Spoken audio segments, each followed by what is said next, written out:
I'm Bob Hallmark in Wood County. I'm at Hawkins High School today, where they're having an event that has been a very short time coming, but a very significant event.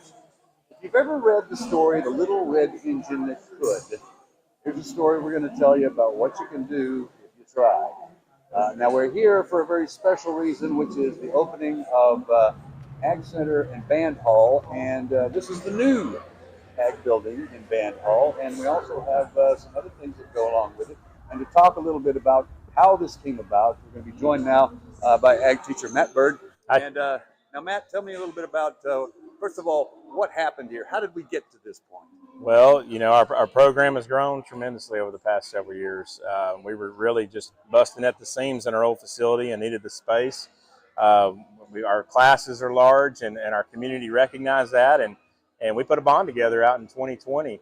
And so this is a result of it. So the bond was passed, and it's taken us some time to go through the planning process. We thought we had a set of plans we liked. We started over, and ultimately we came up, in our opinion, just a perfect building that'll accommodate all of our students' needs, and the shop space. It's just really unbelievable. Our community, we can't thank them enough for making this happen. All right.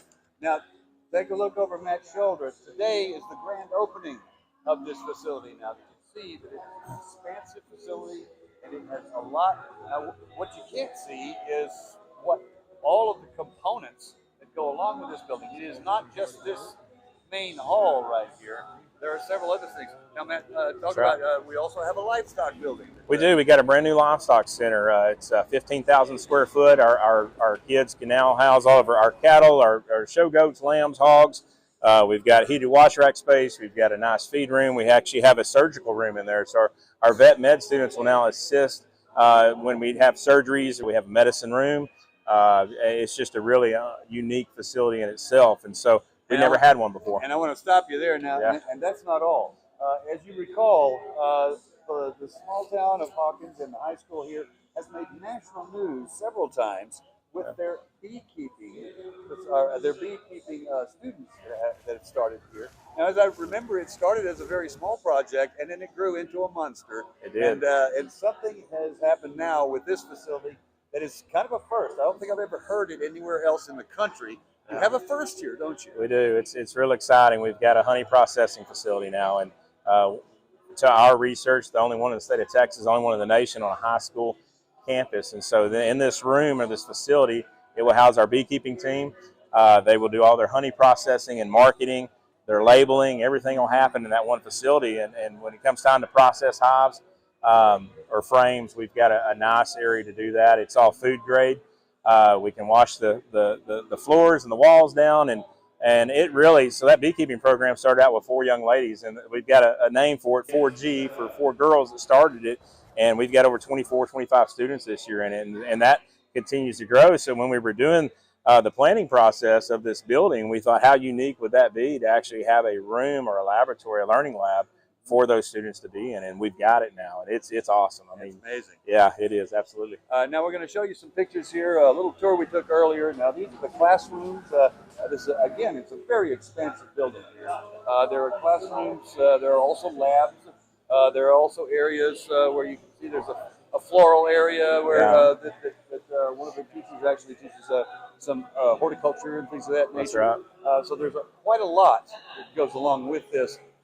Talk a little bit, Matt, about you had an initial, I guess, 75 students. So what was it, like 2017? Yes, that's right. So in 2017, our enrollment, we had 75 FFA members at that time. And this year we turned in 274 in 2023. So we've had a lot of growth in a short amount of time. And hence is why we needed the bond, we needed the building, and here we are. So now we're actually all in the same place, and it'll accommodate it. Now, it didn't hurt that you had national exposure, I'm guessing, to get some of these kids interested. But Hawkins and Wood County is very much rural out here, and you have a lot of kids that come out here. It's not just the beekeeping. They get hands-on skills. They get trades. They get the things that are important. You said something earlier, which I thought everybody should remember. If you've eaten breakfast today, you have participated in the food processing that goes on with it. That's right. You know, our thing in ag education, and we're the #1 advocate for that. And everybody, agriculture affects us all. You know, food and fiber everyone that gets up every day, we're involved in agriculture. Some are involved at a different level than others, but even those that think they're not, that's the question I ask our intro students every year. They raise your hand if you're involved in agriculture. Maybe one raises their hand, and then I explain to them, hey, did you eat breakfast this morning? Did you get dressed? And then all their hands go up. So yes, it's important. It's one of the most life lessons, life skills classes that we offer, through leadership down to the skill level. When they get out of our program, they've got a skill set. We want them to be able to go on and be good citizens, number one, but two, to be able to get a lifetime job and take care of a family.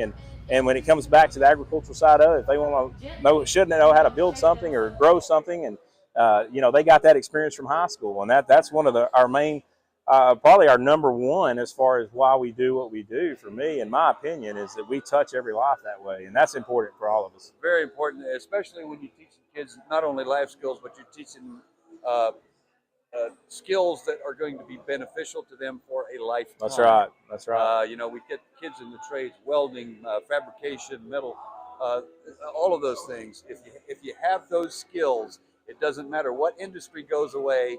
Right. You're still going to be able to survive in this world. You're going to survive, and you're still always going to have a greater appreciation for that ag education class that taught you those things. And hopefully those families will continue to pass that down to their kids and the next generation. So that's why we do what we do. It's important. Okay. Matt, congratulations. Well, thank you. All Appreciate right. you. And we'll have more on this story tonight on KLTV 7 News for KLTV Web Extra. I'm Bob Hallmark.